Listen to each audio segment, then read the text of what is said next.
Goïta n'a ka cɛdenw nana Mali jamana kunna u y'a yira k'a fɔ k'u ka kɛlɛ dɔ bɛna kɛ yuruku-yuruku kɛlɛli ye Mali jamana kɔnɔ u ka ni san 4 in kɔnɔ yala ɲɛta dɔ la yuruku-yuruku kɛlɛli la Mali jamana kɔnɔ wa malidenw olu bɛna u hakilinataw fɔ an ye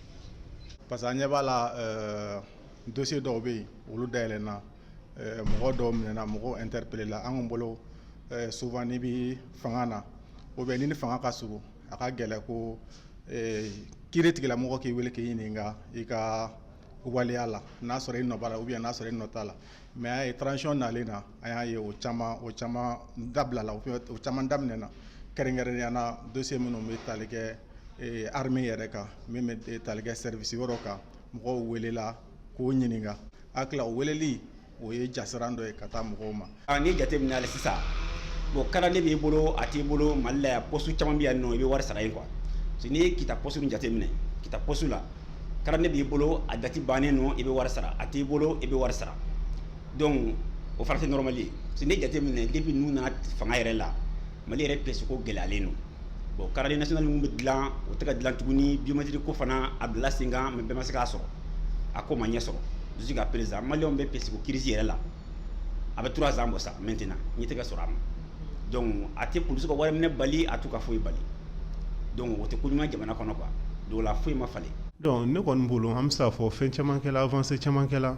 mais comme bɛɛ b'a dɔn k'a fɔ yuruku-yuruku ye fɛn min ye a kɛlɛli tɛ taga fɔ bɛɛ k'i bolo di ɲɔgɔn ma parce que n'a fɔra yuruku-yuruku bɛɛ b'i ɲɛ wa sanfɛ ka sɔrɔ caman bɛ kɛ dugumala la an senkɔrɔlaw la donc bɛɛ bɛ se ka fɛn dɔ kɛ i senkɔrɔla la pour que i kana don yuruku-yuruku la i kana don a da fɛ. Okli ni ale yɛrɛ ye cakɛda ye yuruku-yuruku kɛlɛli la Mali jamana kɔnɔ a y'a ka san 2023 rapport bɔ min kɔnɔna na a y'a yira k'a fɔ ko laɲini min kɛla jamana marabagaw fɛ n'o ye cakɛdaba ɲɛmaw olu ka taa u bolofɛnw yira ko o baaraw kɔni dɔgɔyala kosɛbɛ Mali jamana kɔnɔ yan nɔ o tɛmɛlen kɔ ko sefa wari miliyari 1 o n'a kunkanfɛ o de dunna maa 6 bɔɲɔn kɔfɛ Mali jamana kɔnɔ Ozone Mali o fɛnɛ ka affaire bɛ sen na a yirala k'a fɔ ko sefa wari miliyari 23 n'a kunkanfɛ o de yuruku-yuruku la an bɛ waati min na ko sisan mun de kan ka kɛ yaasa maaw yɛrɛ ka tilennenya sabati Mali jamana kɔnɔ Mali o ka sin ka tanga ni wale sugu ninnu ma. Code pénal kura min votera n'o ye jamana sariya sun min votera kɔsan na ka kɛɲɛ ni an ka ɲangiliw ye ka kɛɲɛ ni suyɛniko fo ka taa se ka kɛɲɛ ni maa minnu bɛ yen n'u ye sariya sɔsɔw kɛ o fɛn article min bɛ n'an b'a fɔ ma ko protection des dénonciateurs ni o ye kofɔlikɛlaw ka se ka olu lakana ye an bɛ se k'a fɔ o ka se ka don ba la ni kofɔlikɛlaw lakanani sera ka don ba la k'a fɔ mɔgɔ bɛ se ka kofɔli kɛ i tɛ siran i tɛ jɔrɔ a ka ca Ala fɛ jamanadenw bɛ kofɔli kɛ o bɛ se ka dɔ bɔ yuruku-yuruku la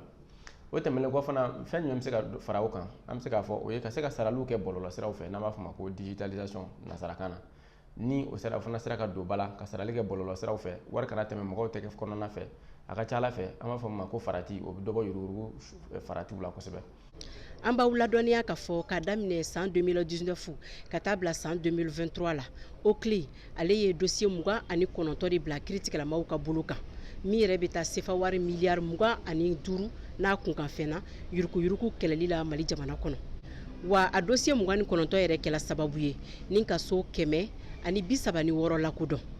terrain 368 minnu bɛɛ lajɛlen sanna jamana ka nafolo la Mariam Kuyate ka laselikan don ka bɔ Bamako VOA Bambara tɔgɔ la.